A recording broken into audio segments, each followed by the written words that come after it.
Samedi 24 août de l'an 2024, chers amis internautes, bonjour, bon réveil matinal, bienvenue sur Info Hebdo, cette émission hebdomadaire consacrée au décryptage des actualités politiques de la semaine. Pour ce numéro d'émission, chers amis internautes, j'ai avec moi en plateau Habib Arandessi, activiste politique proche de l'opposition politique au régime du président Patrice Talon. Il sera avec Adrien Tchomakou, journaliste, analyste politique, président de l'organisation non gouvernementale Foyer d'amour qui est dans la défense des droits de l'homme. Un autre invité sur ce plateau a pour nom Mohamed Liamidi. Il est acteur politique proche de la mouvance présidentielle. Avec eux, chers amis internautes, on décryptera cette actualité qui fait couler beaucoup d'encre et de salive au pays et également à l'échelle internationale, notamment l'interpellation de Steve Amoussou, alias Frère Onvi. On parlera des enjeux politiques de cette affaire. On n'occultera pas également, si le temps nous le permet, d'effectuer quelques commentaires sur le code électoral, car depuis quelque temps, certains acteurs politiques appellent à la modification de ce code électoral. On en parlera également,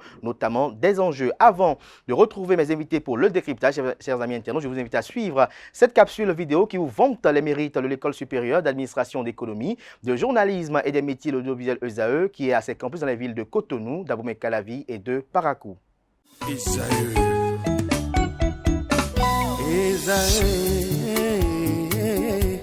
Vous recherchez une école de référence pour une double formation universitaire et professionnelle de qualité? Voici l'opportunité à ne pas rater. L'École supérieure d'administration, d'économie, de journalisme et des métiers de l'audiovisuel ESAE vous offre des programmes d'enseignement en licence et en master orientés vers l'emploi qui font d'elle une référence à travers les filières de l'administration générale et territoriale, l'administration du travail et de la sécurité sociale, droit, diplomatie et relations internationales, administration hospitalière, universitaire et intendance, journalisme et métiers de l'audiovisuel et toutes les filières des sciences de gestion. Une seule adresse, www.esae.bj.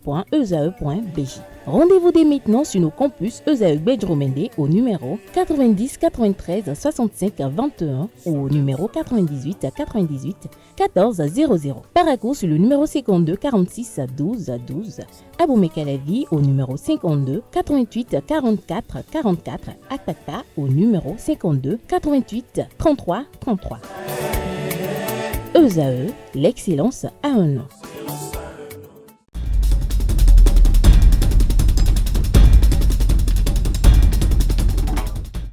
Le décryptage de ce matin, comme je l'annonçais dans le sommaire, Habib Arandessi, bonjour. Bonjour Kader. Merci d'avoir accepté l'invitation, merci d'être là ce matin. Mohamed Liamidi, bonjour. Bonjour Kader. Merci également d'être là pour ce débat. Bonjour également à vous, Adrien Tchomakou. Bonjour Kader, bonjour à toutes et à tous. Merci d'être là également. Adrien Tchomakou, je vais commencer par vous, puisque vous êtes journaliste également. Vous avez suivi de près, comme tout citoyen, cette actualité politique, mais d'un œil journalistique. Les faits, ils sont lesquels par rapport à l'actualité de Steve Amoussou? Oui, Steve Amoussou a été interpellé, il a été écouté par l'ES-ORC. Il a été présenté au procureur de la République. Steve Amoussou, alias Frère Onvi, a été déposé à la prison civile de Misérité, puis transféré à la prison civile de Ouida. Il faut dire que pendant toute cette période, pendant tout le temps où cette présentation au procureur a eu lieu, et on a vu que l'opposition s'est soulevée comme un seul homme. L'opposition a donné de la voix et l'opposition, même si par moment l'opposition va en rang dispersé, nous avons constaté cette fois-ci que l'opposition a tenu bon pour donner de la voix, demander sa libération, mais est-ce que c'est la bonne manière? Est-ce que c'est la bonne manière? Et c'est la question que vous avez très bien planté le décor. Adrien Tchomakou, merci bien évidemment. C'est la question que je vais poser à Habib Arandessi. On vous a vu également du côté de l'esplanade de la Cour de répression des infractions économiques et du terrorisme Criette. Vous y étiez, mais c'était dans quel but, Habib Arandessi? Alors, déjà, je voudrais dire à tout un chacun de nous que ce qui arrive à M. Steve Amoussou doit inquiéter tout le monde. Parce qu'il s'agit de nos droits. Ne parlons même pas de ce qu'on reproche à Steve. Et donc, normal que je sois présent sur les lieux pour lui apporter tout mon soutien et pour demander sa libération parce que nous sommes en 2021. En 2024. Nous sommes en 2024, excusez-moi.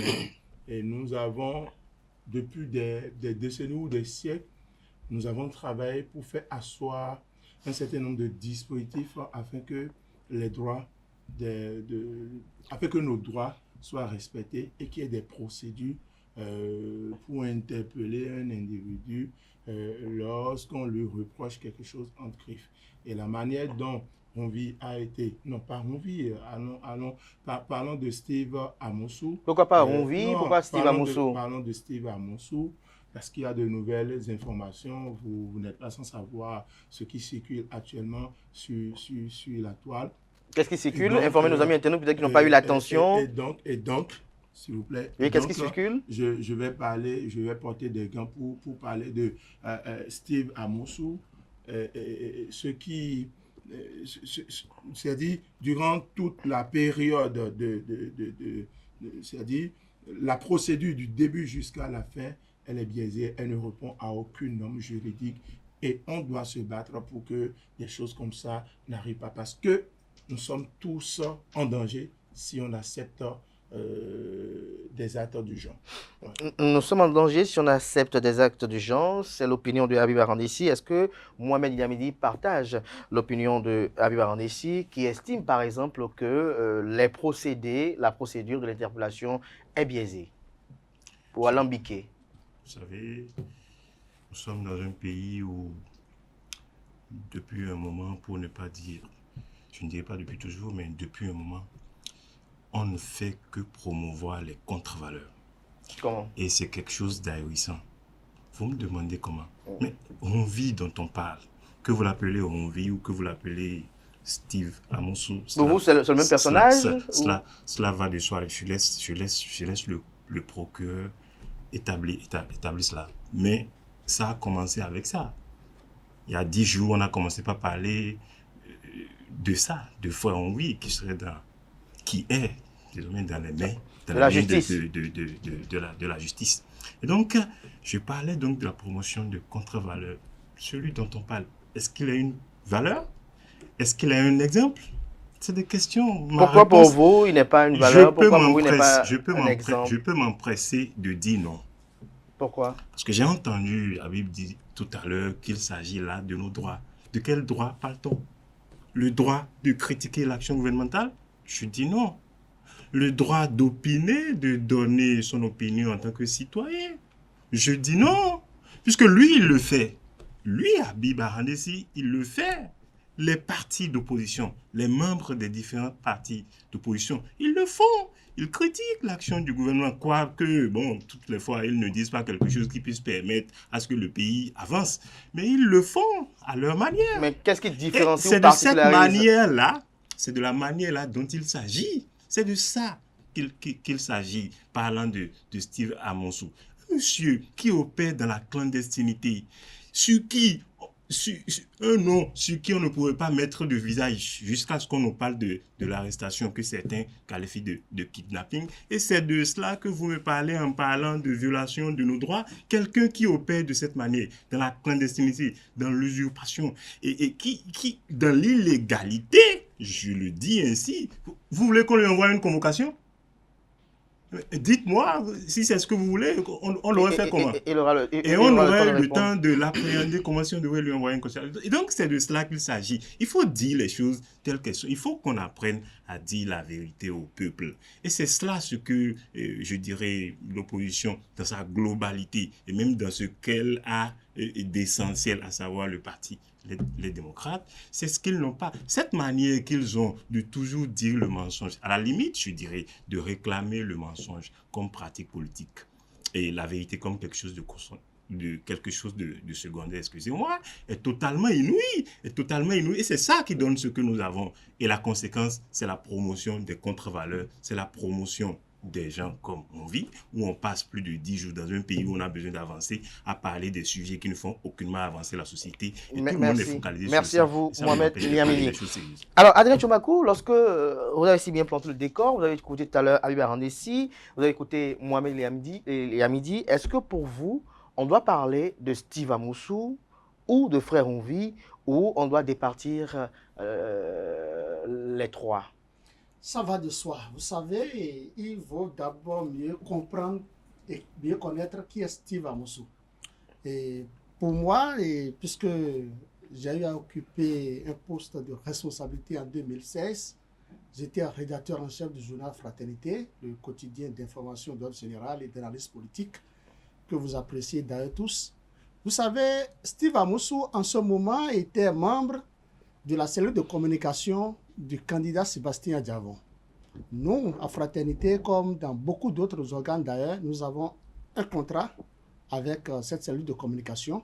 Et Steve Amoussou faisait partie de ceux-là qui envoyaient dans ma boîte personnelle, dans la boîte du quotidien Fraternité, des cadrages que nous utilisons pour pouvoir rédiger des éléments de langage, oui. Des éléments de langage, comme on le dit.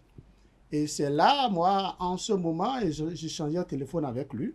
Je ne savais pas que c'est celui-là qui va devenir plus tard le frère Onvi. Donc c'est lui le frère Onvi selon vous? Selon moi et selon les investigations policières, c'est lui le frère Onvi.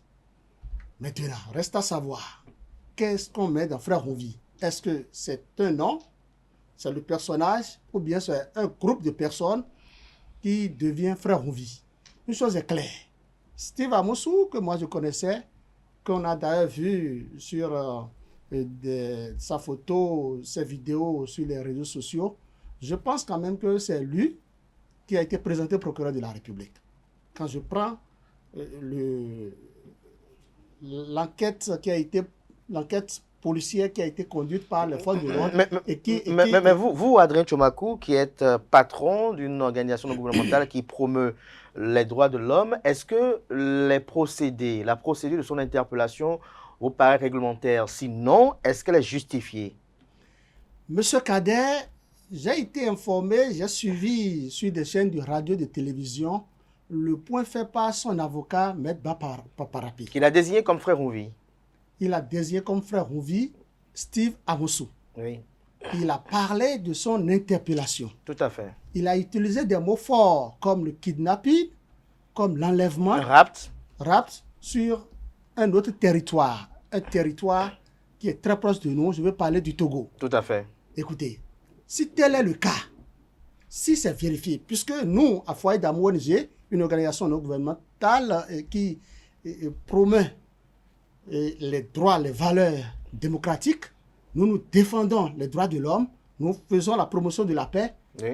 Si c'est effectivement ce que M. Parapé a dit, si ça s'avérait que c'est vérifié, oui, nous pensons que, puisque nous attendons toujours la version officielle de la police républicaine, parce que nous sommes conscients de ce que la police ou le procureur spécial doit monter au créneau pour exposer les faits. C'est ça que nous attendons. Pour éclairer l'opinion publique nationale et internationale. Pour éclairer l'opinion publique de ce que, effectivement, le monsieur a été interpellé dans telles conditions dans un autre État. L'État togolais aussi doit monter au créneau, normalement, en principe. Donc, nous attendons ça parce que, vous savez, nous, à Foyer d'Amour ONG, nous suivons le dossier de très près. Et vous savez, pourquoi jusqu'à présent nous n'avons pas réagi à travers un communiqué? C'est parce que si vous suivez, par exemple, l'actualité au Togo sur cette affaire du frère Onvi, vous suivez, vous analysez un peu ce que son avocat a dit, Parapé. Écoutez, il y a certaines contradictions. Il y a certaines contradictions d'autant plus que la presse écrite togolaise qui écrit par exemple que c'est avec un véhicule 4x4 immatriculation togolaise, excusez-moi, un véhicule 4x4 immatriculation béninoise de couleur bleue, que bon, les gens cagoulés étaient venus l'interpeller. Paparapé dit que c'est un véhicule cargo. Donc il y a eu quelques inexactitudes dans le récit des faits. Donc, nous sommes en train toujours de recouper, mais une chose est claire. On attend les versions officielles. Si éventuellement l'Interpol Bénin n'avait pas saisi officiellement Interpol Togo pour que l'interpellation ait lieu, je pense que il y a mal donne. Il y a mal donne. Et nous allons condamner la police jusqu'au dernier degré. Parce que ça veut dire que la police est en train de violer les tests en vigueur. Habib Ahanessi. Alors, mais qu'est-ce qui vous étonne? Qu'est-ce qui vous étonne? Est-ce que c'est du nouveau, les enlèvements? Nous avons déjà vu sous ce régime des transferts, des extraditions d'un espace étranger à nous, notre espace, au Bénin. Nous avons vu comment la procédure a été respectée. Nous avons vu comment des gens ont été enlevés dans ce pays, comment ils ont été arrêtés. Et heureusement que l'ordre des avocats a finalement décidé de condamner ces actes, parce que ce n'est pas du nouveau. Mon cher ami disait tout à l'heure, nous on critique le pouvoir, nous prenons le risque de critiquer le pouvoir au quotidien. Et nous avons payé le prix. N'oubliez pas que nous avons déjà fait 2 fois la prison sous Patrice Talon. N'oubliez pas qu'en 2023, tout près, j'ai été arrêté et gardé à la brigade criminelle pendant 5 jours et présenté au procureur spécial de la Criette pour avoir critiqué une décision du ministère de l'Intérieur. Et j'ai été obligé de présenter des excuses au ministre, des excuses publiques au ministre. Il n'y a pas quelqu'un, c'est rare de trouver un citoyen béninois qui soit politique, c'est-à-dire qu'il ait un bon politique ou pas, critiquer le régime et ne pas vivre la prison, et ne pas vivre l'exil ou encore la clandestinité. C'est très rare. Donc, lorsque vous nous dites, vous critiquez le pouvoir au quotidien, mais c'est le prix que Steve Amousou est en train de payer si c'est lui qui est Rumvi. Alors, frère Rumvi, qu'est-ce que vous pensez de lui? Vous avez compris, attendez, avant de venir à Rumvi, vous avez compris que mon ami n'a pas voulu faire le débat sur la procédure d'arrestation ou bien d'interpellation du compatriote Steve Amousou, parce qu'il n'aura pas de la matière. Il ne pourra pas nous démontrer en quoi la police a cette légitimité d'aller enlever quelqu'un sur l'espace étranger de cette manière. Et vous attendez un point de presse ou une conférence de presse, vous n'en aurez point. Restez tranquille. Vous n'en aurez pas. Il n'y aura pas de conférence de presse. Ça va se passer ainsi. Le frère Rumvi va subir comme d'habitude, eh bien, le bon vouloir de Patrice Talon à travers la justice. C'est comme ça va se passer. Alors, parlons du frère Rumvi. Vous savez, moi, je suis un militant. Un vrai. Depuis le bas âge, j'ai toujours milité. Et je sais que dans les dénonciations, dans les manifestations, des gens peuvent dénoncer dans l'anonymat. C'est quand on n'est pas militant qu'on ne connaît pas ces genres de choses. Si vous avez milité une fois dans une association de défense des droits de l'homme, si vous avez vécu une fois dans un contexte où les droits humains sont piétinés, tout ce que Rumvi dit, c'est normal qu'il soit dans l'anonymat. Pourquoi recourir à l'anonymat? Non, parce que ça fait partie des méthodes de dénonciation en tant que militant. Est-ce que ces méthodes-là sont orthodoxes? Qu'est-ce que vous appelez orthodoxe? Mais puisque tout à l'heure, vous parlez de régularité de procédure. Dans ce pays, nous avons vu des aînés dans ce pays. On parle de légalité. Nous avons vu des aînés dans ce pays, s'il vous plaît. Oui. Dans leur dénonciation, étaient obligés d'appeler la radio et ne donnaient pas leur nom, mais dénonçaient. Nous avons vu des aînés qui ont mis qui affichaient des tracts un peu partout, qui se cagoulaient, qui se masquaient. On a vu tout ça. Et ce n'est pas pour une première fois, on voit ça dans le monde entier, ça se passe ainsi. Il y a d'autres qui auront le courage, au vu de la sensibilité de l'information qu'ils veulent partager, ou bien au vu de ce qu'ils veulent dénoncer, il y a d'autres qui vont le faire à visage découvert. Il y a d'autres qui ne pourront pas le faire, parce qu'ils craignent leur vie. Ils vont le faire en se cachant peut-être derrière un faux compte, en se cachant derrière une fausse identité. Vous n'avez pas vu des gens qui grouillent au quotidien? Est-ce que tout le monde donne son nom? Merci. Pour dire à mon cher ami, nous piétinons tous. Il n'y a pas un individu sur cette terre, il n'y a pas un Béninois qui ne piétine pas les lois de la République. Merci à vous. C'est d'ailleurs pourquoi, non, s'il vous plaît, oui, permettez-moi de finir.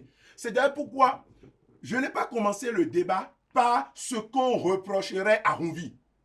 Vous et moi, là, comme Rumvi, ou bien comme Steve Amousou, si on lui reprochait quelque chose et que c'est établi, vous et moi, au quotidien, nous piétinons des lois de la République. Nous commettons des erreurs, des délits. Il n'y a pas sur ce plateau, tout le monde.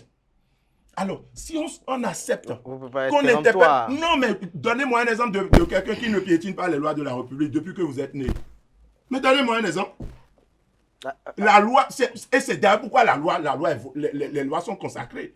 Alors, si on accepte que les gens soient interpellés de cette manière, écoutez, nous sommes tous en danger et nous faisons montre d'une hypocrisie notoire. Parce qu'à tout moment, nous pouvons nous retrouver dans certaines situations et on va nous interpeller de cette manière. On n'a pas demandé qu'on adresse une convocation à Rumvi. Non, on ne demande pas qu'on établisse des faits qui donnent le pouvoir. Par exemple, s'il y avait un mandat d'arrêt, s'il vous plaît, s'il y avait un mandat d'arrêt contre Rumvi, ok? et qu'on adressait ce mandat à l'Interpol. Nous connaissons la procédure. Mais c'est depuis. Dites-moi à quelle procédure répond l'enlèvement de Honvi. Merci à vous, Habib Arandessi. À quel moment avez-vous appris que Honvi faisait l'objet de recherche? Ce que moi je vais dire, pour répondre à ce qu'il a dit, parce qu'il a parlé de procédure, écoutez, vous attendez que la police vienne vous dire que c'est eux qui ont opéré en territoire étranger ou pas? Est-ce que vous avez... Mais c'est notre droit absolu de le savoir. Je ne vous ai pas arrêté, laissez-moi parler. Mais vous m'avez stoppé tout à l'heure.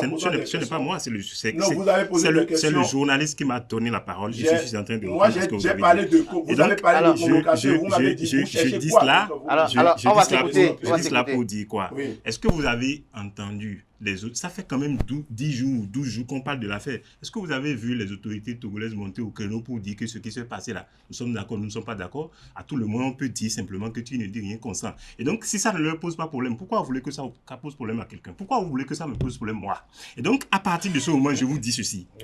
Cela étant, que les Togolais, les autorités togolaises... Est-ce que vous ne ressentez pas un gêne qui est pas... Quel gêne? Est-ce que vous avez la certitude? Est-ce que vous avez la certitude? Il n'y a pas une voix officielle tout au moins pour clarifier. Première chose, est-ce que vous avez la certitude que ce qui se dit là, c'est comme ça que les faits se sont déroulés?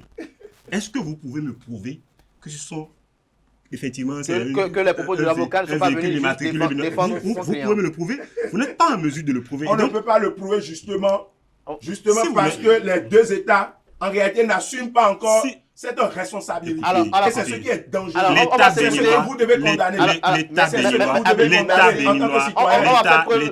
devez vous plaindre du fait que les deux États ne se prononcent pas. Habib, si vous permettez, Adrien Tchoumakou, si je laisse le droit aux Togolais de répondre de ce que leur État est responsable ou pas, encore que je ne le dis pas, et je crois bien que l'État togolais est responsable, moi je peux l'affirmer avec certitude que l'État béninois est responsable et il fait les choses en toute responsabilité. Cela étant, j'ai répondu à cette question-là. Maintenant, quand je reviens à ce qu'on parle de...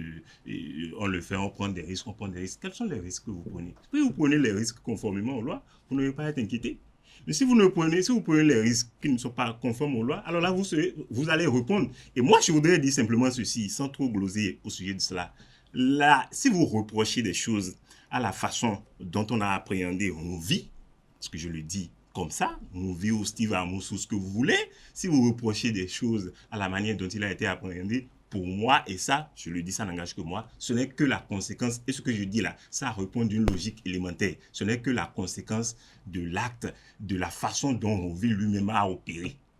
C'est ça qui a donné ce qu'on en a eu. On parle de quel mode opératoire là? Écoutez, je l'ai dit ici tout à l'heure, quelqu'un qui opère dans la clandestinité, qui n'offre aucune garantie de représentativité. Mais vous voulez qu'on l'appréhende comment si ce n'est pas de cette manière-là? Ce n'est que la conséquence de ce qu'il a fait. Et moi, je ne suis pas en train de justifier cela, mais je dis que pour moi, c'est d'une logique élémentaire que ce qui est fait là donne ce qu'on a. Et donc, pour moi, c'est quelque chose de... On n'a pas à gloser sur ça, on n'a pas à s'éterniser sur cela. Le plus important, c'est qu'est-ce que l'on reproche à Honvi. Est-ce que, vous parlez tout à l'heure de dénonciation, ce que Honvi faisait, ce que les gens ont dénoncé dans ce pays, les gens ont dénoncé Sensa, dans ce pays, les gens ont dénoncé Machinago, dans ce pays, les gens ont dénoncé, il y a plein de choses qui ont été dénoncées. Si c'est des questions, si c'est des affaires de malgestion, de malgouvernance, les gens en ont fait dans ce pays. C'est ce que Honvi faisait. Mais si c'est ce qu'on lui faisait, répondez. Et si c'est pour vous, il faisait quoi? Écoutez, je ne veux pas répondre à cette question. Et si c'est ce qu'il faisait, d'accord? Qu'il en apporte les pauvres, c'est aussi simple que cela.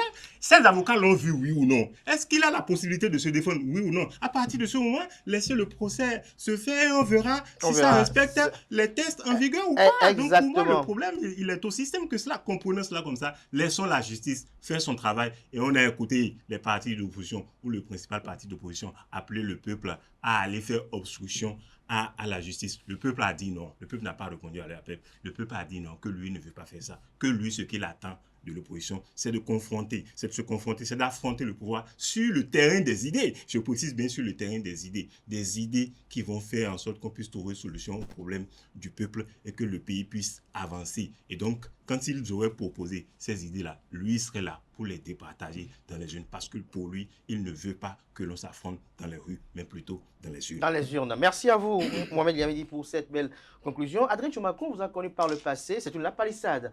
Vos acquaintances avec les acteurs, les officiers de police judiciaire. Est-ce que parfois, il n'arrive pas qu'ils puissent faire recours à des méthodes hétérodoxes pour arriver à des fins latentes? Monsieur Kader, je suis très mal placé pour vous donner une réponse exacte à cette interrogation. Pourtant, vous étiez bien indiqué autrefois. Mais ce qu'il faut dire, c'est quoi? On parle d'Adrien Tchoumakou. C'est la raison pour laquelle moi je pense que le débat sur l'interpellation du frère Rouvi ne doit pas être en réalité à l'ordre du jour. Si vous suivez ces avocats, si vous lisez même le communiqué de l'ordre des avocats, ils n'ont utilisé que du conditionnel. Allez relire, allez écouter Baparapé, allez écouter le second avocat très célèbre, j'oublie le nom. Renaud Agbodjo. L'avocat personnel de Yahi et de Eric Yamadougou. C'est-à-dire tout ça là, c'est du conditionnel qu'il a utilisé. Donc je pense que nous ne pouvons pas faire un débat sur ce qui pouvait être que bon, ceci, est-ce que non. Il faut que les faits soient sacrés. Les faits sont sacrés, mais moi je vais vous poser une question. Vous, ce que je voudrais de dire, votre expérience aux côtés des policiers. Non, laissez-moi mon expérience. Est-ce qu'il n'arrive pas des moments, des occasions où l'officier de police judiciaire est obligé de faire recours à des méthodes aux allures hétérodoxes, mais légales pour arriver à des fins? C'est la raison pour laquelle je vous dis que je ne suis pas mieux placé. Là c'est le président de Foyer d'Amour qui parle, qui ne veut pas parler en tant que Adrien Tchoumakou. C'est l'ex-chargé de communication de Cécile Rouléan qui vous parle. Non, là si vraiment vous parlez, vraiment, vous aurez pu répondre à cette question. Ce qu'il faut souligner, c'est quoi? L'interpellation du frère Rouvi, qui fait aujourd'hui objet de débat, c'est quoi? Est-ce que, parce que ce n'est que des interrogations, est-ce que ce n'est pas la police togolaise qui a interpellé frère Rouvi, qui l'a mis à la disposition de la police béninoise? Est-ce que ce n'est pas la police béninoise qui est allée faire irruption sur le territoire d'autrui? Est-ce que ce ne sont pas les très très proches de Rouvi même qui est allé l'interpeller, qui l'ont trahi, qui l'ont interpellé, qui l'ont mis à la disposition de l'État béninois? Donc ce n'est que des interrogations. Il y a beaucoup de scénarios. Il y a beaucoup de scénarios. De raison pour laquelle moi je dis, nous n'allons pas nous mettre à faire ce débat. Parce qu'on ne peut pas spéculer. Il faut que le fait soit réel. Ce que moi je voudrais qu'on aborde, c'est ce qu'on lui reproche et ce que disent les tests. Justement. Alors, ce qu'on lui reproche, si vous écoutez ces avocats, si vous écoutez le procureur spécial. Justement, parlons du procureur spécial. Pour vous, jusqu'à ce jour, on n'a pas entendu le procureur spécial. Oui. Doit-on être inquiété? Comment écoutez, une enquête judiciaire prendra autant de temps que ça prendrait.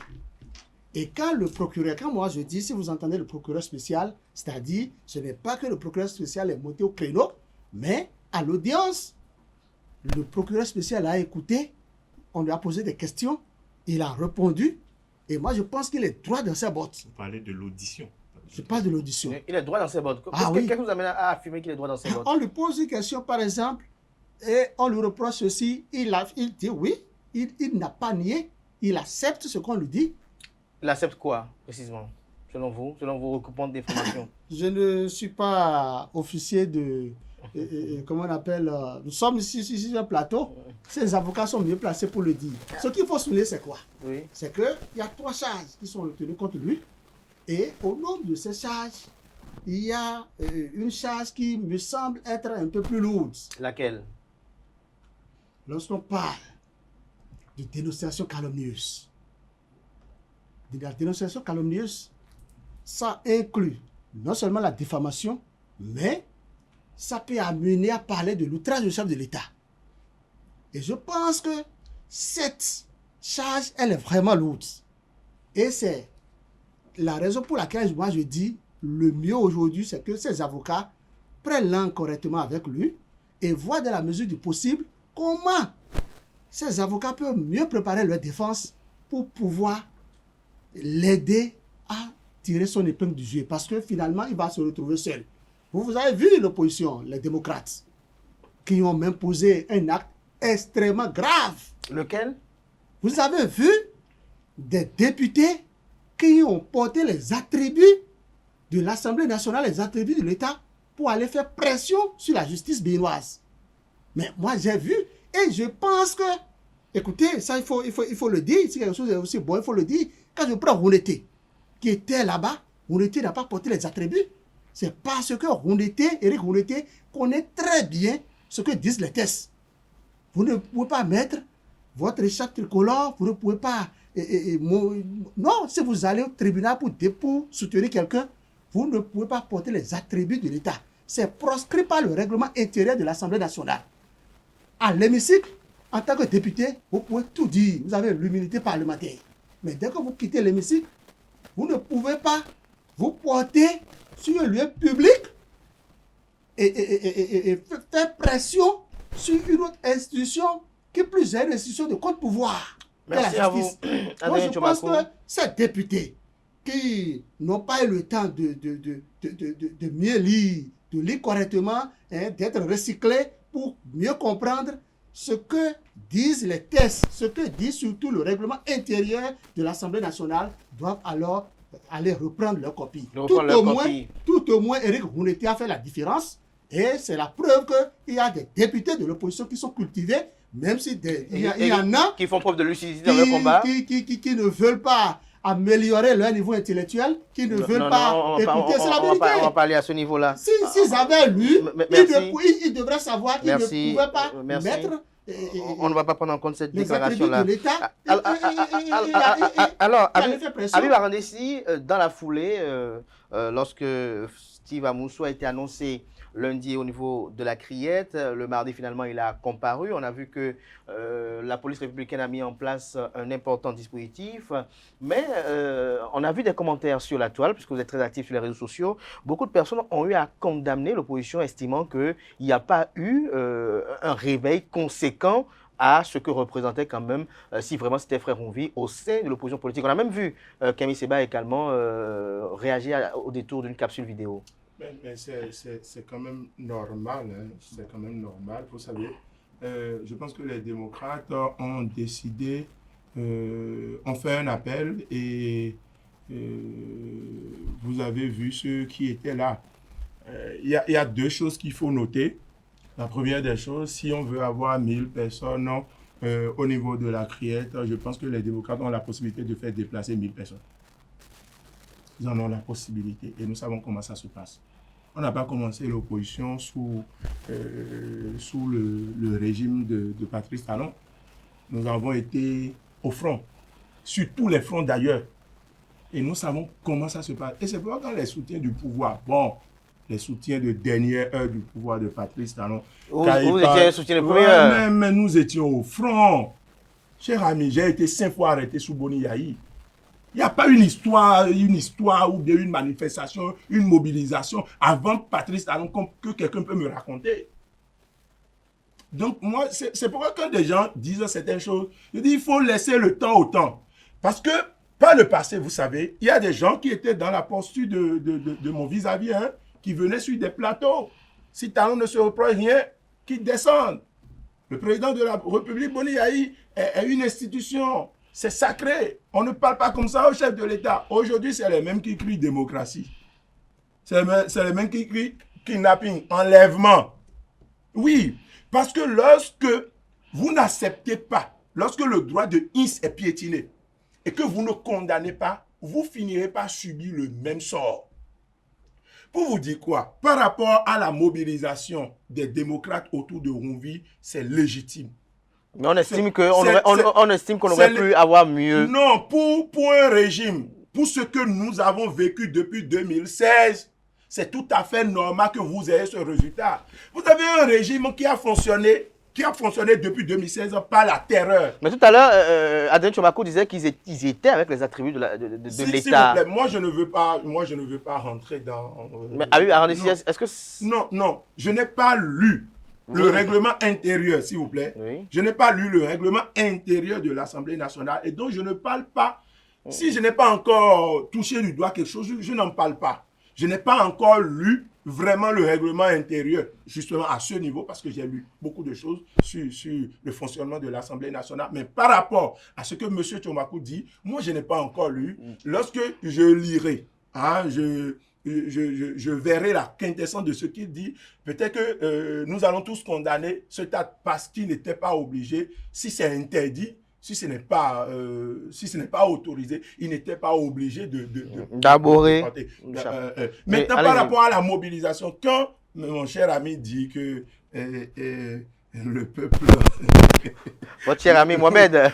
Mohamed dit que le peuple a compris et le peuple ne veut pas quand même s'investir dans... Le peuple souhaite qu'il y ait une confrontation dans les urnes. Non, il n'y a pas de... Sous Patrice Talon, il n'y a jamais eu de confrontation réelle dans les urnes. Nous avons un compétiteur qui a toujours accepté, non s'il vous plaît, qui a toujours créé des raccourcis pour s'accrocher au pouvoir. Et je le dis en toute responsabilité. Ok, 2021, on n'a pas eu droit à une élection. C'est votre opinion? Oui, c'est mon opinion, c'est mon avis. Alors, pour dire quoi?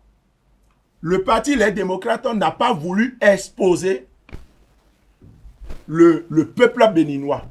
Sinon, on peut mettre en place tous les moyens. Si on me demande, moi, Habib Arandessi, de mobiliser 500 personnes, je vais mobiliser 500 personnes. On peut mettre des bus à la disposition des gens qui vont venir et vont se déplacer. Nous savons, ce n'est pas nouveau. Nous savons comment ça se passe. Si je veux mobiliser 1000 personnes devant, comment on appelle, devant ESAE, est-ce que c'est un problème? Il peut mobiliser 2000 personnes. Vous le savez très bien. Sauf que nous savons la méthode de fonctionnement du régime de Patrice Talon. C'est un régime qui a instauré, s'il vous plaît, c'est un régime qui a instauré la peur. Et donc, quand vous appelez à une mobilisation, la première des choses qui passe, la première des choses à laquelle les compatriotes pensent, c'est les crépitements d'âme, c'est la militarisation. Et nous avons vu le dispositif national policier qui a été déplacé le jour-là. Merci à vous. Et même les députés ont failli être matés par la police. Merci à vous. Donc, vous voulez qu'on expose nos compatriotes. Il faut même condamner ces gens d'actes parce que nous allons nous retrouver dans cette situation. Bientôt, je verrai. Le temps nous donnera raison. Nous aurons une longue vie. Rien ne nous arrivera. Monsieur Mohamed va crier dans ce pays liberté, démocratie. Mohamed Liamidi,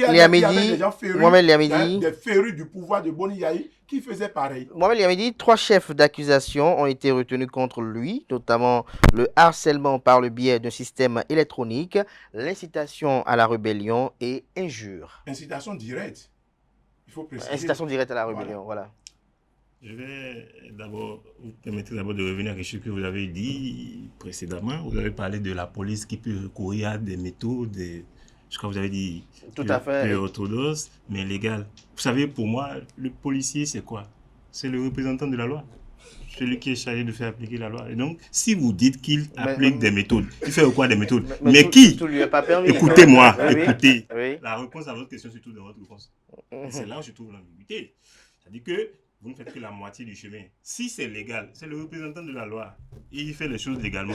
Où est le débat? Mais justement, c'est pas parce qu'il est représentant de la loi que... Est-ce que ce qu'il fait est légal? Est-ce que ça suit la loi? La police n'est pas dans la République, écoutez. Il n'est pas la loi. À quel moment j'ai dit que la police est la loi? Non, s'il incarne la loi, ça ne veut pas dire qu'il est la loi. Je dis qu'il est le représentant, il est chargé de faire appliquer la loi. Et quand il le fait, comme la loi l'a demandé, il ne fait rien de mal. Et à partir de ce moment, le débat ne se pose pas. Et je reviens à la question que vous avez posée. 3 chefs d'accusation, ça pourrait être 50. C'est pas moi, c'est pas ce qui me préoccupe. Ce qui est important, il y a des chefs d'accusation. Ça, c'est le rôle du procureur.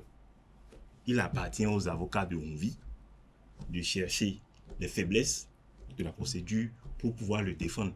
Et s'il a les preuves de tout ce qu'il a eu à alléguer, de tout ce qu'il a eu à avancer, de tout ce qu'il a eu, de que vous appelez dénonciation, qui pour moi n'en est pas une, s'il a les preuves de cela, il les apportera et il appartiendra au juge de décider s'il en est ainsi ou pas et d'appliquer la loi. Et parlons de procédure, ça veut dire que c'est pour cela que depuis quelques jours, on entend une démarcation entre Steve Amoussou de part et Frère Ouni d'autre part, alors qu'aux premières heures de son interpellation, les deux ont été alliés. Est-ce que c'est toujours c'est un changement de la ligne de défense? C'est vrai que ici c'est vous qui posez les questions, mais je me suis retrouvé dans un mouvement, dans le rôle de celui qui pose des questions. Écoutez, qui sont ceux qui ont dit ça? C'est les mêmes qui ont dit que c'est Onvi C'est les mêmes qui sont après revenus, ont commencé par vouloir faire l'alliance que c'est plutôt Steve Amosu et non Envie. Et donc, si c'est eux, peut-être qu'ils viendront encore dire demain que ce n'est pas Steve Amosu, que c'est Romain Tchoki, c'est pas, je dis n'importe quoi. Ou c'est, enfin, vous voyez, donc, il leur appartient de dire ce qu'ils veulent avec les informations qu'ils ont. D'où je ne sais d'où, et je sais d'où ils tiennent ces informations-là. C'est parti de quelque part, de quelqu'un qui n'est pas ici, qui a commencé par dire, ensuite, un parti d'opposition a récupéré pour répéter les mêmes choses qu'ils n'ont pas pris le temps de vérifier. Et peut-être qu'à un moment donné, ils ont eu une certaine lueur, ou peut-être retrouver une petite, je les crédite de ça, petite lucidité, qui les a permis peut-être de vouloir faire une différence ou un distinguo entre Steve Amosu et Frère Envie, ou du moins Frère Envie alias Steve Amosu alias Frère Envie. Ça, ils en ont la liberté, la possibilité. Il appartient au procureur d'établir que c'est bel et bien Steve Amosu qui est Frère Envie ou c'est Frère Envie qui est Steve Amosu et qui, de ce quoi, est la personne que l'on a arrêtée, contre qui le procureur retient des chefs d'accusation et le juge pourra décider en ce temps. Merci à vous, Mohamed Liamidi. Pour conclure, Adrien Tchomakou, les espérances sont plongées sur les jours prochains qui doivent nous élucider sur cette affaire, notamment à travers des versions officielles et probablement aussi le procès qui est tant attendu pour le 7 octobre prochain. Oui, Kader, il faut noter que Steve Amosu, alias Frère Envie, n'est pas journaliste, il n'est pas chroniqueur, comme beaucoup pensent le dire. Il est un rédacteur d'articles d'humeur, il est passionniste. Un rédacteur d'articles d'humeur, Steve Amosu, c'est celui-là que beaucoup connaissent sous le nom de Frère Envie, selon les enquêtes policières. Et moi, ici, je demande à ce que la police monte au créneau pour élucider cette affaire, que le procureur spécial nous situe sur tout ce qui s'est passé jusqu'à présent pour mettre fin à plusieurs polémiques. Je voudrais ici noter que effectivement Steve Amosu, alias Frère Envie, est poursuivi par la CRIET. Nous, à Foyer d'Amour ONG, une organisation non gouvernementale qui défend les valeurs de paix, de démocratie, nous qui défendons les droits de l'homme, nous souhaitons vivement que Steve Amosu, alias Frère Envie, soit remis en liberté. Pourquoi? Écoutez, chez nous, nous sommes respectueux des tests, certes, mais la valeur humaine pour nous est vraiment chère et le pardon est au-dessus de tout. Même si Steve Amosu, dans cette dénonciation calomnieuse, écoutez, qu'on veuille ou pas, d'une manière ou d'une autre, les articles d'humeur de Steve Amosu ont amené, qu'on veuille ou pas, je le dis, ces articles ont amené le pouvoir en place à faire des replis tactiques, à réajuster certaines choses.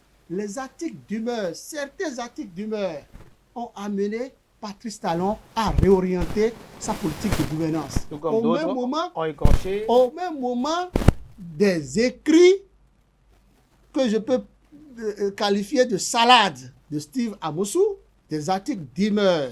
Des audios, pour la plupart du temps. Oui, écoutez, c'est des audios. Ces articles d'humeur, ces vidéos de Steve Amosu ont terni l'image du pays parce que ce n'est que des comptes vérités par moment. Des comptes vérités et rien que des comptes vérités. Donc je pense que je demande, même si le gouvernement n'est pas impliqué dans cette affaire, ça je le dis parce que c'est la police qui fait ses enquêtes, le gouvernement n'a rien à foutre, et qui est l'acteur, le plaignant principal. Merci à vous, Adrien. Je ne vois pas le Tchomakou. Oui. Alors, pour quand même, pour l'équipe du débat, je dois prendre la parole, n'est-ce pas? Alors, je voudrais dire à tout un chacun de nous ici, lorsque vous prenez le risque de critiquer un régime et que vous faites des expositions sur les réseaux sociaux, les expositions médiatiques, lorsque vous finissez de parler pendant 1 heure, si on doit vous reprocher quelque chose, c'est systématique. Tout le monde fait semblant, en fait, de ne pas voir la réalité.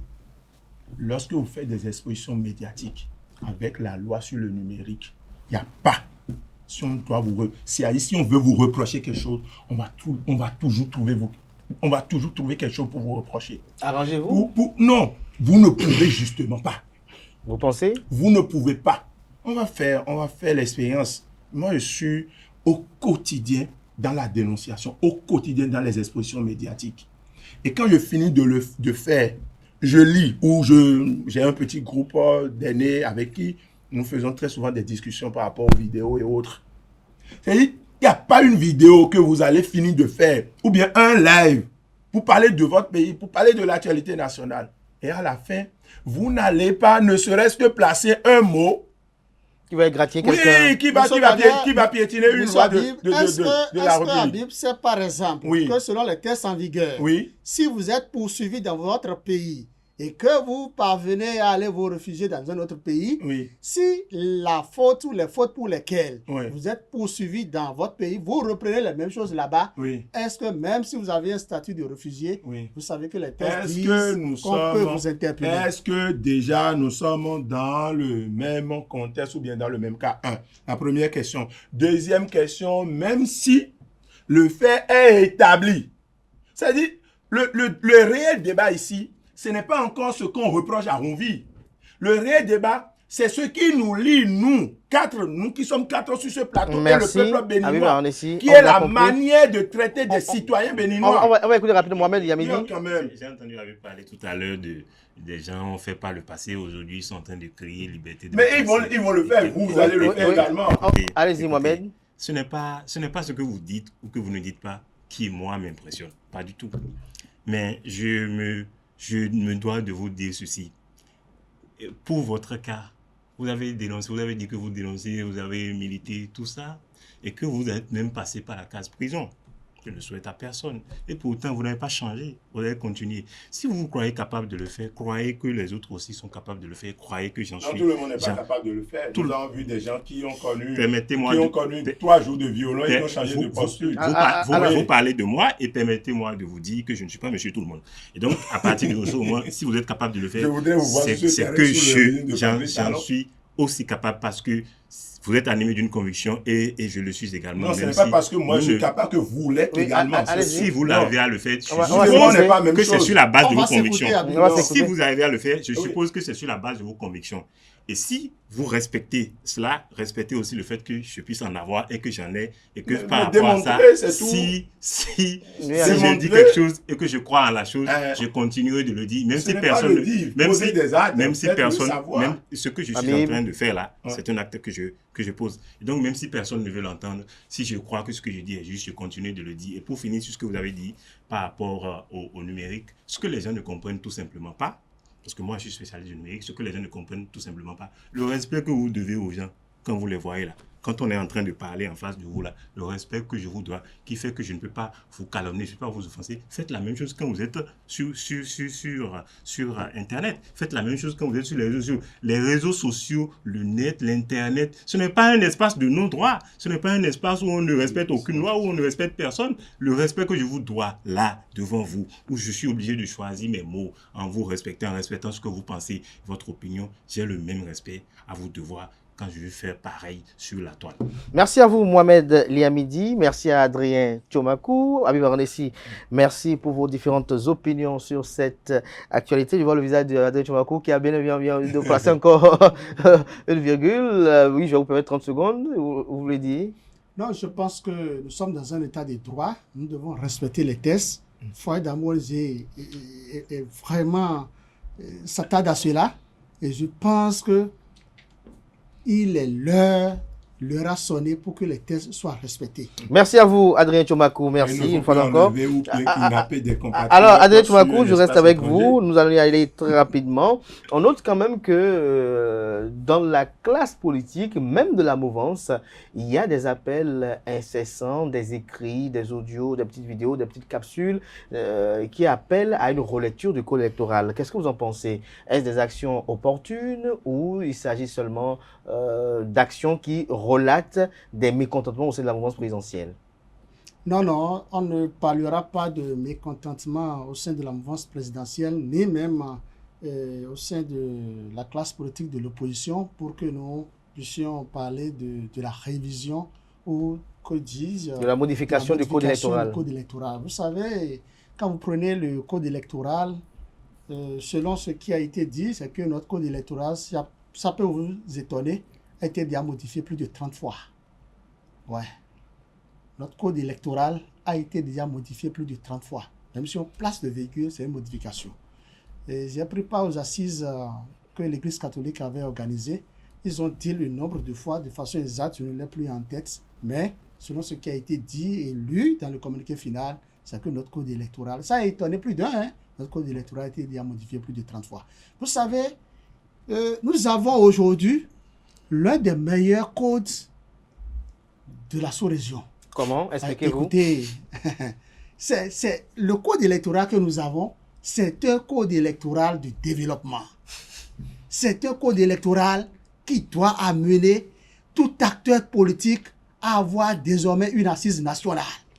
Tout parti politique a été très bien reconnu un peu partout. Ce n'est pas la veille des élections qu'on verra, par exemple, Djogbenou aller dans le septentrion. Aujourd'hui, avec le code électoral que nous avons, Djogbenou peut être candidat à Tchoumi-Tchoumi. Si son parti politique a déjà fait un bon travail, a eu un peu par le passé, a posé assez d'actions sociales, a mouillé le maillot politique, je pense que Djogbenou devrait être élu député ou maire. C'est pour vous dire quoi? Si vous lisez le code électoral, vous voulez qu'il soit député ou maire? Écoutez, non, c'est une manière de parler. C'est une caricature. C'est une caricature, c'est un exemple parmi tant d'autres. Il peut être candidat à la présidentielle et être élu président de la République. Le code électoral que nous... C'est un vœu? Non. Allez-y. Non, c'est juste pour vous taquiner un peu. Allez-y, le code électoral que nous avons. Vous convenez avec moi que ce code s'est bien attaché à notre constitution. Patrice Talon ne sera plus candidat. Boni Yahi ne sera plus candidat. Il y a assez d'actions de développement dedans. On a parlé des 10%, par la suite on a parlé d'un autre pourcentage. On donne la chance aux gens même de ce que si éventuellement, d'ailleurs que vous pouvez aller en alliance d'une manière ou d'une autre, à travers les accords de gouvernance. À travers des accords de gouvernance, même si le mot alliance n'est qu'un jeu de mots que je viens de dire. L'accord de gouvernance... Pour vous, les accords de gouvernance et l'alliance, même tabac. Pas tellement. Une chose est claire, on peut se mettre ensemble. C'est-à-dire, c'est le français. Se mettre ensemble sur les acteurs politiques n'est pas une alliance. C'est des choses que moi je pense qu'on peut corriger. Qu'on peut corriger. C'est des choses, par exemple, on dit, écoutez, on dit dedans que si éventuellement, j'oublie le taux, il y a un pourcentage là, c'est pas circonscription électorale. Les 20% pas circonscription électorale. Bien qu'il y ait... Lorsqu'un parti n'arrive pas à réunir les 20% pas circonscription électorale, par accord de gouvernance, il peut quand même y parvenir. On peut toutefois encore reprendre cette élection dans cette circonscription électorale. Quand j'ai suivi par exemple le président de la commission des lois, Oden Aladati, j'ai tiqué, j'ai dit, ah, ça là, on doit corriger ça. Donc, je pense que c'est là où peut-être se trouvent certaines corrections. Sinon, dans l'ensemble, c'est un code de développement. Sinon, dans l'ensemble, c'est le meilleur code de la sous-région. Merci. Mohamed Lamidi, vous avez suivi tout à l'heure Adrien Tchomako qui parle de meilleur code de la sous-région. C'est son appréciation. Pour vous? Je le lui laisse. Est-ce que, bon, moi, je veux votre question. Est-ce que c'est apprécier le code? Ou bien est-ce qu'il y a quelque chose dans le code qui ne va pas? Ou bien il y a des mouvements ou des partis ou est-ce bien... que c'est utile de reprendre, de modifier un peu le code? Je vous pose deux questions. La première, vous pensez quoi de ce code électoral? Pour la première question. Et la deuxième question, pour vous, qu'est-ce qui ne va pas? Qu'est-ce qui est incohérent dans ce code? Vous savez, je suis de ceux qui pensent... Je vais répondre globalement aux deux questions. C'est-à-dire en une. Et ça peut vous paraître bizarre. Le débat pour moi sur le code électoral, ce n'est pas le moment de faire le débat sur le code électoral. Dans un pays où les lois sont respectées, quand on veut voter les lois, on fait le débat avant le vote des lois. Donc vous estimez qu'il n'y a pas eu de débat? Je n'ai jamais dit ça. Okay. Pour moi, le débat est passé. On a déjà fait le débat sur le code, sur ce qu'il faut ou ce qu'il ne faut pas. Maintenant, on a voté. Quand on vote, chacun prend acte. Et dès lors qu'on prend acte, on va travailler sur la base de ces lois-là. Et on revient. Ceux qui sont en train de crier que le code est ceci... Même au sein de la mouvance. C'est qui? Dites-moi au sein de la mouvance. Quel est le parti de la mouvance qui a dit que le code n'est pas bon? Non, pas parti, mais on a des militants. Qui sont ceux qui vont... des sympathisants de la mouvance présidentielle. Qui sont ceux qui vont aux élections? C'est le parti. Donc, ne venez pas me parler de militants qui a dit... Comment vous allez prendre les propos d'un militant content? Ça dit que mettre ça sur le même piédestal que les propos d'un parti. Les concernés, ce sont les partis. C'est eux qui vont participer aux élections. Un militant qui ne se reconnaît pas dans ça, il va remonter ça au niveau de son parti. C'est comme ça que ça se fait. Et donc, à partir du moment où le code est voté, le débat, pour moi, ne s'y est plus. Maintenant, si éventuellement, des gens ne sont pas satisfaits, mais ils n'ont qu'à aller travailler 20%. Ça fait un électeur sur 20. C'est ça qu'ils ne sont pas capables de faire. Pour moi, le problème que ça pose, c'est une question de ce que les Anglais appellent update, élever le niveau. Aller travailler suffisamment à ce que les gens puissent adhérer, à ce que le corps électoral puisse vraiment se déplacer, s'élargir. Pour moi, ça pose la question de la participation, du taux de participation. Plus les gens participent, plus vous êtes proche des 20%. C'est aussi simple que cela. Plus vous avez de l'ancrage, plus vous amenez les populations à adhérer à votre offre, plus vous êtes proche des 20%. Donc, ils n'ont qu'à aller travailler, à être plus ou moins proche des 20% et à avoir ce qu'il faut, la majorité. Si quelque chose ne va pas dans le code, quand ils viendront mettre le code comme ils veulent. Mais pour le moment, c'est auxiliaire. Et quand on veut, tout le monde a créé ici, que ce soit les opposants, que ce soit la mouvance, tout le monde, nous avons tous reconnu unanimement que la façon dont les voix s'émiettent, la façon dont la classe politique est mettée là, que ce n'est pas bon, qu'il faut aller à de grands ensembles. Mais on a pu en arriver là. Maintenant, quand on a fait le premier pas, il faut poser un autre pas qui permet de renforcer ce qui est déjà là. Il ne faut pas effriter ce que l'on a déjà. Et donc, quand la mouvance a pensé que voilà ce qu'il propose pour renforcer ce qui est déjà, écoutez, dans le même temps, on a parlé de la révision de la Constitution. Quand la révision n'est pas passée, c'est-à-dire que l'opposition avait la possibilité d'arrêter ça, ils l'ont fait. Personne ne s'est plaint. Je ne dis pas que c'est forcément qu'il faut boire la pilule, mais de toute façon, c'est déjà le vin est tiré, il faut le boire. Donc, à partir de ce moment, si ça, pour moi, ça permet d'avancer. Ça permet de faire encore un peu plus que ce que l'on a déjà. Et donc, par rapport à ça, il faut aller dans ce sens-là. On va éprouver le code et on va voir ce que ça donne. Il faut éprouver ce code, Habib Randissi. C'est dangereux ce que M. Mohamed dit. Lorsque vous votez, vous pouvez, au vu de certaines données, au vu d'une certaine circonstance, faire voter des lois, ok, et que par la suite, au vu d'autres éléments, au vu d'autres données, que ces lois que vous-même vous avez décidé de voter constituent un danger pour vous-même. Et là, c'est toujours des humains. Il faut se retrouver et reprendre ou modifier. Nous sommes dans un contexte où l'Assemblée nationale majoritairement est composée des députés de la mouvance. À un moment donné, on a fait voter un code électoral que je trouve vide. Ce n'est pas le meilleur code. Pour moi, ce code est vide et dangereux parce que ce code ne répond à aucune réalité. Lorsqu'on parle de 20%, nous savons que dans l'histoire politique même, avec toute cette vacane autour des réformes de Patrice Talon, aucun parti politique n'est arrivé à réaliser un tel score. Donc c'est un défi pour toute la classe politique. Alors non, ce n'est pas un défi. Ce n'est pas un défi parce que les données dont dispose d'ailleurs chaque parti politique prouvent que mathématiquement, ce n'est pas encore possible pour un parti politique d'obtenir 20% au niveau national et dans chaque circonscription électorale. Pour vous dire quoi? Si nous sommes accrochés à la paix, si nous sommes accrochés à notre pays, on doit encourager cette concertation au sein de la classe politique pour aller à un code électoral qui plus ou moins répond à l'attente de tout le monde. J'ai l'impression des fois quand M. Mohamed parle, qui n'a jamais été vraiment au fond en matière politique, qui n'a jamais été vraiment sur le terrain pour comprendre certaines choses. Quand il dit ils ont déjà fait le débat, vous êtes trop normatif. Vous refusez en réalité de décrire la situation politique dans laquelle nous sommes. Ne soyez plus normatif. Venez à la réalité. Comment déjà l'Assemblée nationale fonctionne, comment les lois sont votées. Nous avons vu dans ce pays des députés qui ont voté des lois et qui sont allés s'asseoir pour qu'on leur explique la même loi. OK? Nous avons déjà vu des présidents de la République qui ont imposé une certaine réforme et en plein processus électoral, ce même président a demandé qu'on modifie les textes afin de donner le pouvoir aux partis politiques de nommer désormais les maires. C'est ça.